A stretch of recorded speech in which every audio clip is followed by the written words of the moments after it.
E aí, pessoal, beleza? Então, como a gente tinha conversado na nossa aula virtual de ontem, agora eu vou fazer uma fala aqui sobre os exercícios da parte 2, então, que faltou a gente comentar, beleza? Então, eu vou compartilhar a tela aqui para que a gente possa visualizar os exercícios, então, e, e comentar sobre eles, certo? Então, aqui uma série de afirmações, né? Que você no exercício um tem uma série de afirmações, então aqui estão as afirmações, vocês têm que relacionar com essas características dos seres vivos, né? Reação a estímulos do ambiente, anabolismo, catabolismo e metabolismo. Então, primeiro, degradação da glicose em gás carbônico e água, né? Isso aqui está relacionado com qual característica, né? Lembrando que a glicose é um átomo complexo, né? Que tem é uma molécula complexa, né? Que conta com seis átomos de carbono, e se ela se desdobra em duas moléculas menores, como gás carbônico e água, quer dizer que uma molécula grande se quebra em moléculas menores, né? Isso então seria uma reação de catabolismo, tá? Então aqui ficaria 3. Nisso a gente já tem uma ideia. Então, segundo aqui, fuga de um animal diante de uma situação de perigo. Isso é uma típica reação a estímulos do ambiente, né? Como tem algumas plantas que quando a gente encosta nas folhas delas, elas acabam encolhendo as folhas, né? Elas fazem esse movimento, né? Então, também as plantas também reagem conforme estímulos internos também. A gente está andando na rua, vem um cachorro atrás da gente, é uma reação a estímulo externo do ambiente. Então aqui fica também a afirmativa um relacionada a essa afirmação. Depois, então, formação de proteínas a partir de aminoácidos. Então, a formação de proteínas a partir de aminoácidos. Aminoácidos são pequenas moléculas também que são compostas também por carbono e, na verdade, elas vão se encadeando uma na outra, formando uma molécula maior, uma macromolécula, que é a proteína. Então, quando se trata de uma construção de uma molécula maior a partir de elementos menores, a gente está falando de anabolismo, tá? Então, como tem aquela palavra anabolizante, né? Anabolizante, o que que é? São hormônios que estimulam a formação de proteínas, estimulam, então, a, a compactação, né? A conjugação de aminoácidos para se fazer mais proteínas, proteínas musculares, no caso, né? Para aumentar a massa muscular. Então, faz parte do anabolismo. Depois, conjunto de reações químicas do organismo, o nome disso se refere ao metabolismo. Então, quando a gente fala sobre metabolismo acelerado, a gente fala uma pessoa que tem um corpo cujas reações químicas acontecem de modo mais rápido. Outras pessoas têm metabolismo mais lento, né? Onde a digestão, por exemplo, acontece de maneira mais lenta, enfim. Né? Então, quando fala de reações químicas, velocidade de reações químicas ou o conjunto de reações químicas que a gente está falando de metabolismo, beleza? Então fica a sequência certa, fica 3, 1, 2, 4. Então 3, 1, 2, 4, está aqui a letra B. Questão 2, analise as afirmativas abaixo e assinale a alternativa correta. Então está aqui, ó, a capacidade de adaptação dos seres vivos pode estar relacionada à ocorrência de mutações nos organismos. Sim, verdadeiríssimo. Né? Então, como na atmosfera terrestre, por exemplo, né, não se tinha camada de ozônio, a gente sabe que a camada de ozônio tem como uma das funções delas filtrar os raios ultravioleta, né, que são eles grandes incentivadores, né, de mutações nas células vivas. Então, naquela época da Terra primitiva, por isso que tinham muita indução de mutações. Então, na época, era muito mais fácil os organismos se modificarem através de mutações, né, do que hoje. Muito embora tem outros elementos que também gerem, né, intensifiquem, incentivem as mutações. Mas realmente mutação está relacionada à questão adaptativas dos seres vivos, né, desenvolver características novas, diferentes, que ou elas são deletérias, né, ou ocorre uma mutação que causa a inviabilidade da vida daquele ser, ou uma adaptação, quando ela causa uma melhora, né, na adaptação desse ser ao ambiente, essa característica se mantém. E é isso que vai modificando as características dos seres vivos até a, a questão da formação de novas espécies também. Tá? Então, a criação de novas espécies também está relacionada à ocorrência de mutações que vêm, mutações positivas, no caso. Segunda afirmativa, a transmissão de características aos descendentes é exemplo de capacidade de reagir a estímulos do ambiente, né? Não. Estímulo do ambiente seria correr do perigo, alguma coisa assim, fechar os olhos, né, com a luz solar, mas a transmissão de características aos descendentes está mais relacionado aqui com a questão da genética, né, a questão de hereditária, né, de transferência de genes de uma geração para outra.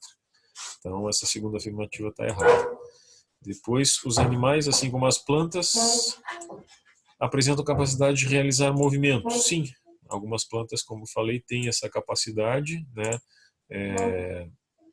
Quando a gente encosta, né, em algumas folhas, por exemplo, até as plantas carnívoras mesmo, quando pousam um inseto, né, dentro delas e ativa alguma enzima, causa o fechamento da folha, né? Então, trancando aquele inseto na folha. Aquilo é um movimento, né, causado pelo estímulo externo, né, e é uma planta que realiza. Então, essa aqui está certa, a 3. A afirmativa 4, na reprodução assexuada, repara bem, ocorre o envolvimento de gametas. Na sexuada, não. Então, quer dizer que, na verdade, na sexuada é que ocorre, né, envolvimento de gametas. Gametas, né, só para esclarecer, são os órgãos reprodutivos, né, relativo aos testículos, né, nos homens, e aos ovários nas mulheres, né. Gametas, então, são... Aliás, perdão. Gametas, no caso, são as células reprodutivas, são os espermatozoides e o óvulo. E as gônadas, sim, que são os órgãos reprodutivos, né? Então, a gônada masculina seria os testículos e a gônada feminina os ovários. Então, quando fala em reprodução sexuada, a gente fala, sim, no envolvimento de gametas, né, que são produzidos pelas gônadas, enfim. Então, aqui, como está dizendo que na assexuada ocorre o envolvimento de gametas, não, na assexuada não ocorre o envolvimento. Então, essa está errada. Ficam, então, certas a afirmativa 1 e 3, onde está aqui na letra D. Seguindo, então, assinale a alternativa que apresenta apenas moléculas químicas.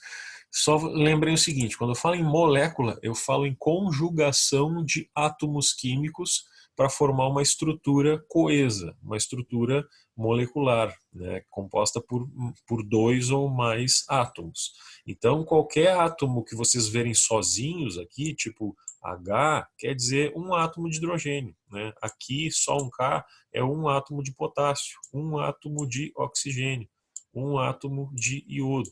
Então, quando eu falo molécula, eu falo, né, a conjugação de dois ou mais átomos, né, formando uma estrutura, né, coesa. Então, aqui tem o gás carbônico, aqui tem o gás oxigênio, né, aqui o nitrogênio está representando um átomo de nitrogênio, então não é. A única questão aqui que está apresentando somente moléculas é a C, onde tem uma molécula de gás carbônico, uma molécula de oxigênio atmosférico, uma molécula de metano e uma molécula de água. Então, número 3, letra C. A quarta questão, né, analisar as afirmativas. Algumas enzimas só são ativadas a reagir quimicamente na presença de sais minerais específicos. Sim, tá certo. Então, algumas enzimas elas somente agem quando tem algum sal mineral específico. Eu dei um exemplo nas enzimas, nas proteínas, né, da membrana, né, que são, no caso da bomba de sódio e potássio, por exemplo, que ela só vai acontecer na presença dos íons de potássio ou íons de sódio, né? Quando a gente come sal, né, o cloreto de sódio libera os íons de sódio, né, que esses íons, eles são originados de sais, e eles, quando encontram, então, se encaixam na enzima, eles ativam a enzima para ela fazer, então, o transporte, né, desses íons sódio, né, para fora da célula, beleza? Então, essa aqui está certa. Isso é só um exemplo, no caso, né? A segunda afirmativa: glicídios são moléculas inorgânicas relacionadas ao fornecimento de energia, né? Glicídios são os açúcares, né? Os açúcares são produzidos, por exemplo, pela fotossíntese, né? Por exemplo, a glicose é um tipo de açúcar, só que aqui está se referindo a eles como moléculas inorgânicas. E, na verdade, elas são orgânicas, né? São produzidas por seres vivos, pelas plantas. Então, essa está errada. Hidrólise é um processo de decomposição de moléculas por adição do elemento hidrogênio. Não, hidrólise é decomposição de moléculas por adição de água. Algumas moléculas, na presença de água, elas se quebram, se degradam, né, e sofrem reação química. Então, elas quebram a molécula de água, né? Lise significa quebra. Então, sempre quando vocês verem esse sufixo aqui em qualquer palavra, quer dizer que aconteceu uma lise, né? Uma plasmólise, uma hidrólise, né? Por exemplo, é sempre a quebra da molécula. A quarta afirmativa, então, fala de glicose, frutose, lactose e sacarose como exemplos de glicídios. Sim, como vocês podem ver no material que foi compartilhado, né, lá na nossa apostila, sim, glicose, frutose, lactose e sacarose. Sempre quando termina com ose, vocês já deduzam que se trata de açúcares, de glicídios. Tá? Então aqui está certo. Então a afirmativa 1 e a 4 estão certas. Como nas alternativas não tinha nenhuma corresponde, vocês podem, por exemplo, colocar aqui apenas a afirmativa 1 e 4 estão corretas. Tá? E assim a gente deixa aqui certinho. Beleza? Seguindo então na questão 5, relacionar as colunas e assinale a alternativa correta, né? Então, primeiro aqui, macromoléculas presentes no material genético. Falou em material genético, tá aqui, ácidos nucleicos, né? Todo DNA ele é composto por trincas de ácidos nucleicos, né? Cada trinca é um ácido nucleico, tá? E então quando fala no material genético a gente está falando em DNA. Quando fala em DNA a gente necessariamente tem a presença de ácido nucleico. Então primeiro aqui é a 2, depois moléculas formadas por sequências de aminoácidos. Quem é que se forma por sequências de aminoácidos? As proteínas, tá? Como dizia na questão anterior ali, né, quando a degradação da proteína em aminoácido ou a produção de proteína pela conjugação de aminoácidos, então quando fala em sequências de aminoácidos, né, moléculas formadas por sequências de aminoácidos são proteínas. Então aqui é 4, um cachorro latindo fervorosamente. Depois a afirmativa aqui, são consideradas micronutrientes. Quando fala em micronutriente, a gente já vai aqui entre essas. Lipídios são moléculas de gordura, né? E moléculas de gordura, elas são maiores, são de cadeias longas, né? Longas cadeias carbônicas também. Tá? Mas quando fala em vitamina, a gente está falando em micronutriente, né? Proteína é o composto, um dos principais nutrientes presentes na carne, por exemplo, né?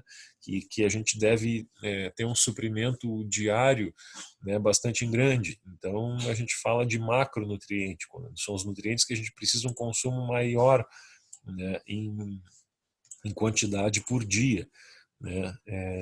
Açúcares, né, lipídios, que são os famosos carboidratos, são tipo de alimentos que a gente tem alto consumo, então a gente precisa consumir em grande quantidade. Vitamina, a gente precisa grande variedade, né? Não muita quantidade, mas variedade. Por isso que uma alimentação saudável é baseada, né, na maior variedade possível de nutrientes. Então, quando fala em micronutriente, a gente está falando em nutrientes que a gente precisa em pouca quantidade, porém em grande variedade. No caso, as vitaminas. Aí tem vários complexos, né, vitamínicos, né, complexo A, né, B, C, K, E, D, enfim, são várias vitaminas. Lembrando que tem as hidrossolúveis e as lipossolúveis, né?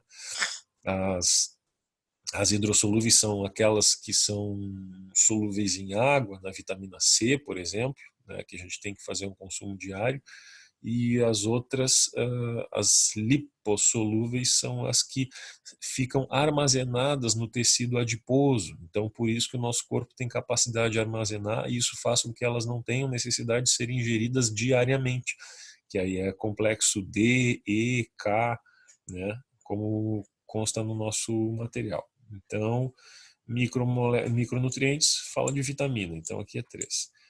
Depois, moléculas relacionadas ao armazenamento de energia. Aqui vocês precisam só ter uma atenção, porque quando a gente fala em fornecimento de energia, a gente está falando em açúcar, que está fornecendo o açúcar pronto para ser consumido e transformado em energia. Quando a gente fala em armazenamento de energia, a gente está falando em lipídio, gordura, tá? Então, tenho bastante atenção nesse termo, né? Entre armazenar e fornecer, isso faz toda a diferença. E aqui, como está se referindo a armazenamento, está falando em lipídio. Então, aqui é 1. Então, a sequência correta fica 3, 4, aliás, 2, 4, 3, 1. Então, fica a 2, 4, 3, 1, a letra E, a correta. Depois, identifique se as afirmativas se referem a células procariontes ou eucariontes. Tá? Isso aqui é bem simples, além de muito simples, é bastante cobrado. Tá? São informações que a gente precisa saber muito bem.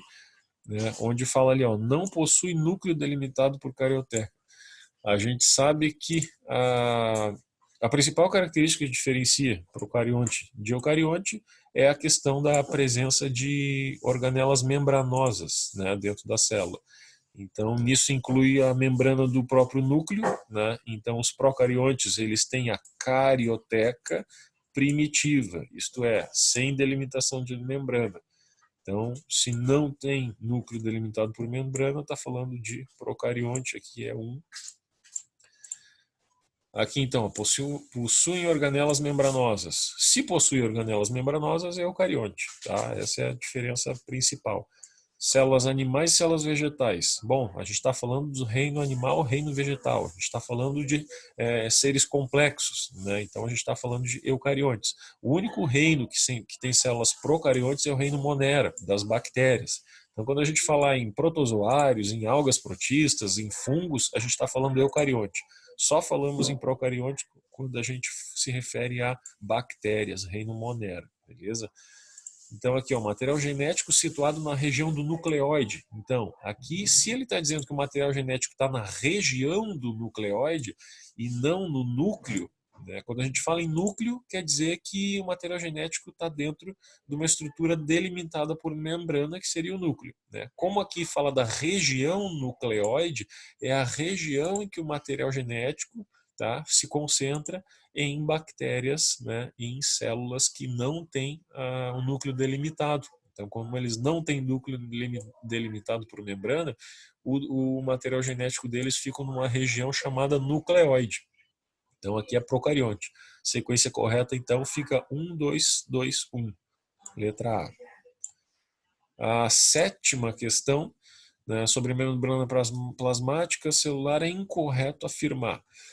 É formada por dupla camada de fosfolipídios e proteínas? Sim, é dupla camada de fosfolipídios e proteínas, né, naquele tipo mosaico fluido, tá? Padrão mosaico fluido, isto é um mosaico de moléculas, né, tanto de fosfolipídios como de proteínas aderidas, como de glicídios também, como é o caso do glicocálix, né, que vai fazer o reconhecimento das moléculas na célula. Por exemplo, uma questão bastante pertinente de cair é como é que é feita a adesão do vírus quando ele infecta uma célula, né? Qual é o modo como ele usa para aderir à célula?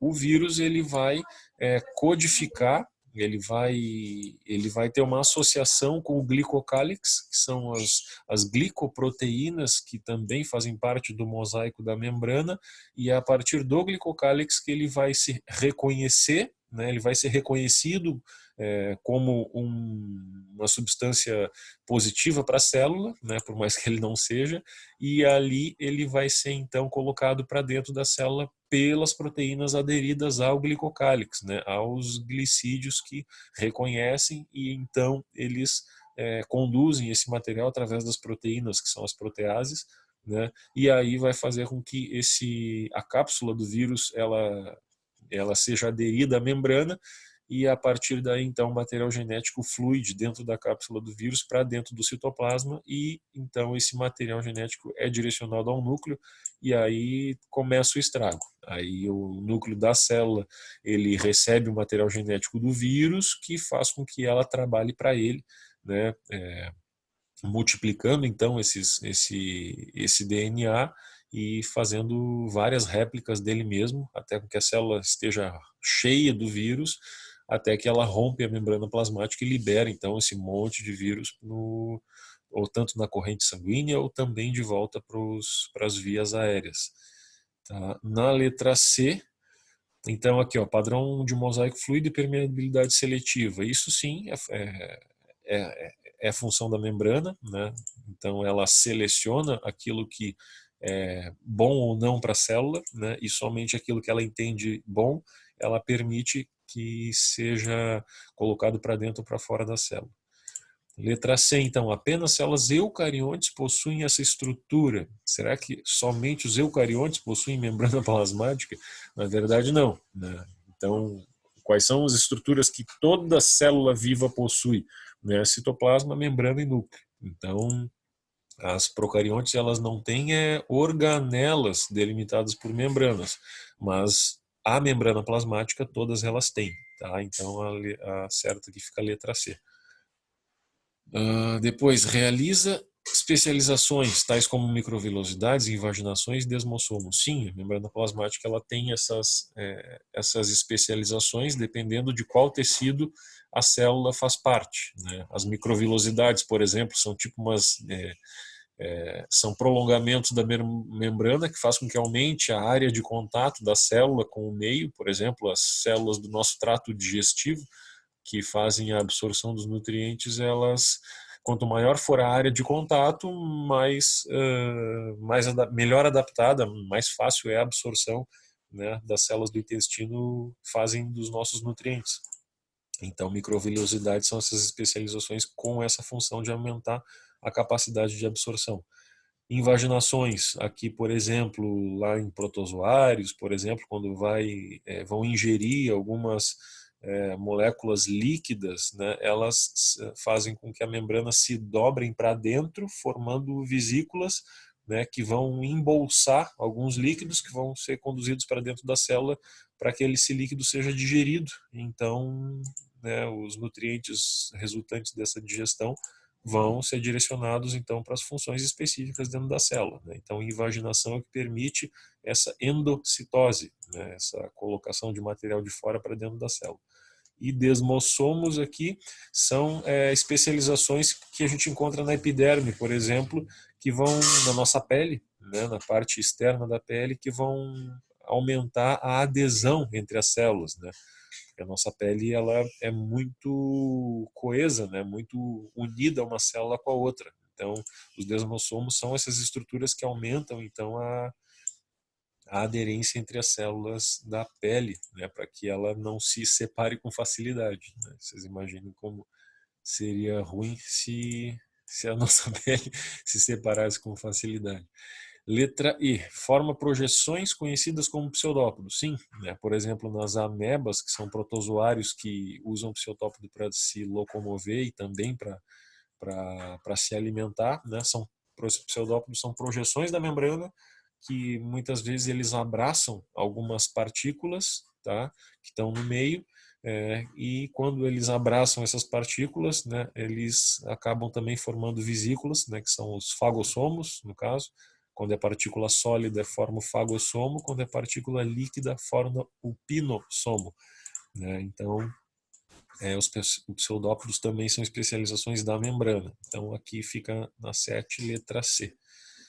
E a 8ª questão também traz algumas afirmativas, né? Primeiro, a fonte de energia despendida no transporte por bomba de sódio e potássio vem das moléculas de ATP, adenosina trifosfato. Sim. Então o que ela faz?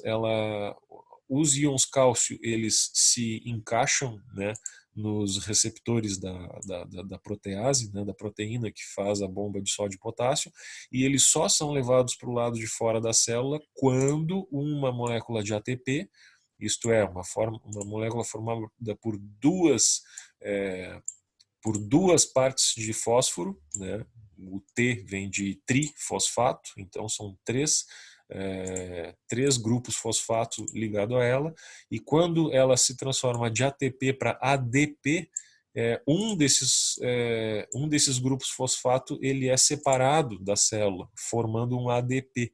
Então a energia que vai na bomba de sódio e potássio, ela vem do desdobramento do ATP em ADP, que na quebra dessa ligação libera a energia necessária para mandar o potássio para o lado de fora da membrana.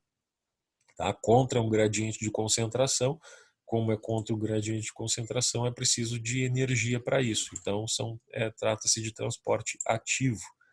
Tá? Então, a fonte de energia despendida no transporte por bonde de sódio e potássio vem das moléculas de ATP, sim. Essa aqui está certa. Segunda questão, segunda afirmação, a diferença entre osmose e difusão é que aquela envolve transporte de solvente e esta dissoluto. Quando eu falo aquela e esta, né, esta quer dizer que é a última que foi mencionada. Então fala de osmose e difusão. A última que foi mencionada é esta, né, que se refere a solvente, né? Então a diferença entre osmose e difusão. Osmose você sabe que é transporte de solvente através da membrana, água principalmente, né? E difusão seria transporte de soluto, né?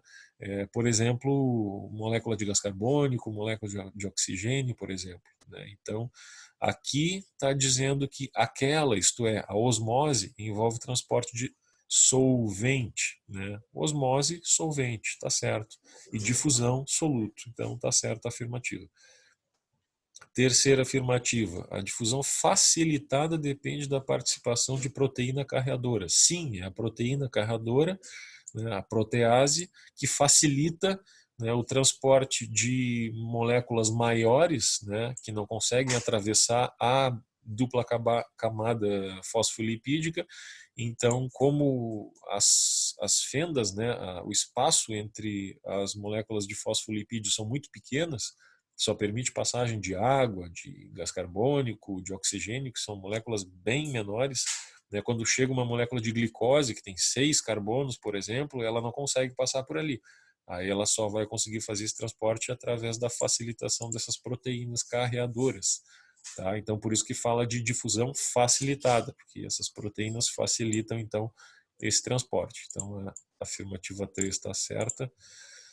E a quarta, a osmose e a difusão ocorrem a favor de um gradiente de concentração, e por isso não há gasto de energia. Perfeito. Somente há gasto de energia quando é contra o gradiente de concentração, como na bomba de sódio e potássio. Então, nesse caso, todas as afirmativas estão corretas. Então, a 8, letra E. 9, então. A celulose é um polissacarídeo que forma microfibrilas que compõem as paredes celulares de células vegetais. Sim, as paredes celulares das plantas, elas são formadas, sim, né, com a base de celulose. Né? A celulose é um dos açúcares, né, também produzido pelas plantas, só que é um açúcar hidrofóbico, né? Ele não se mistura, ele não tem afinidade com a água, né? Isso faz com que, por exemplo, a planta se proteja contra o ressecamento, né? Contra a perda de água para o ambiente, fator que facilitou a adaptação delas da água para o ambiente terrestre. Tá? E essa celulose produz microfibrilas que se entrelaçam, né, e formam então a parede celular dos vegetais. Está certíssimo. Depois, microvilosidades são especializações da membrana que aumentam a área de contato para absorção de nutrientes. Sim, como eu já tinha comentado na questão anterior, só porque tem um barulhinho, microvelocidades, então, elas aumentam a área de contato, facilitam a absorção. A 2 está certo. A questão 3 está errada. Fala que as invaginações da membrana são responsáveis, por exemplo, pelas trocas gasosas da célula. Não. Troca gasosa da célula, transporte de oxigênio e gás carbônico acontece através da membrana fosfolipídica, né? Por difusão. Difusão simples. Então, não precisa. As invaginações só são no caso da ingestão de macromoléculas, né, para que elas sejam realizadas. Então, a 3 está errado. A quarta questão. Desmossomos e interdigitações ocorrem em tecidos de células extremamente justapostas, como o tecido epitelial. Está certíssimo também, né? Então, as interdigitações são aqueles encaixes, né, no formato da membrana para que elas fiquem bem aderidas, e os desmossomos são a emissão de prolongamentos, né, como se fossem, sei lá, agulhas, né, como se fossem uma costura entre uma célula e outra, como tem na figura que a gente disponibilizou também na nossa apostila. Tá? Então, as únicas certas aqui é a afirmativa 1, 2 e 4.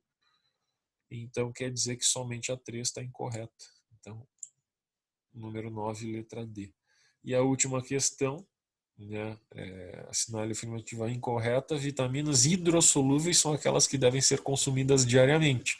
Eu comentei antes aqui mesmo, né, em outro exercício, tais como a vitamina B e C. Então, elas são hidrossolúveis. Lembra que a vitamina C, por exemplo, né, laranja, limão, cítricos, né, é uma vitamina que a gente precisa consumir diariamente. Né? Ela é hidrofílica, né, hidrossolúvel. Ela não tem capacidade de ser aderida no tecido adiposo, tá? Porque ela não tem afinidade química para ficar aderida. Então, essa aqui está certa, por isso não é essa que a gente vai marcar. Proteínas naturais são aquelas sintetizadas pelo próprio organismo, sim, tá certo. As naturais são feitas pelo próprio organismo, né? Então, a gente não vai marcar ela. O estado estrutural primário, secundário, terciário ou quaternário de uma proteína deve ser o nível de dobramento de sua estrutura, que é filamentosa. Então, a proteína, a base da proteína é um filamento. Tá? É um filamento de uma sequência de aminoácidos colados um em fila com o outro. Imagine uma fita longa, né, com vários pontinhos, né, que vão interligando e formam os aminoácidos. Quando esse aminoácido forma a proteína, eles se ligam entre si e eles se retorcem entre si. Eles vão se dobrando sobre eles mesmos, formando uma estrutura bidimensional, tridimensional, né? Então, isso que vai definir os níveis, né, primário, secundário, terciário ou até quaternário de uma proteína. Né? Então, isso aqui está certo, essa afirmativa está certa, então não é ela que a gente vai marcar. Depois, letra D, essa aqui sim está errada, fala sobre que proteínas são moléculas formadas por sequências de aminoácidos, até aqui está certo, e unidas através de pontes de hidrogênio. Não. Né? Quem é que é unido através de pontes de hidrogênio? As moléculas de água. Né? As moléculas de proteínas são ligadas por ligações peptídicas. Então, são ligações entre peptídeos. Né? Peptídeos são moléculas que são a base, né, da constituição dos aminoácidos. Então, são elas que vão ligar eles, montando então a estrutura da proteína. E então, essa aqui, que é a alternativa que a gente deve marcar, é a única incorreta. E a letra E, então, vitaminas são moléculas orgânicas que podem ser classificadas como hidrossolúveis ou lipossolúveis. Sim, vitaminas são isso mesmo. E as hidrossolúveis, a gente tem o exemplo da vitamina B e C. E as lipossolúveis, a gente tem exemplo da vitamina A, D, E e K, né? A DECA. Né? Então, essas são as lipossolúveis, está certo, portanto, não é a alternativa que a gente deve marcar. E então é isso aí, pessoal. Tá aí o gabarito com as questões comentadas. tá? Então, espero que vocês estudem bem, porque são essas questões aí que vão ser a base da nossa prova, tá? Que a gente vai fazer no dia 13 de maio, beleza? No mais, qualquer dúvida, entre em contato através do nosso e-mail, tá? Valeuzão, bons estudos.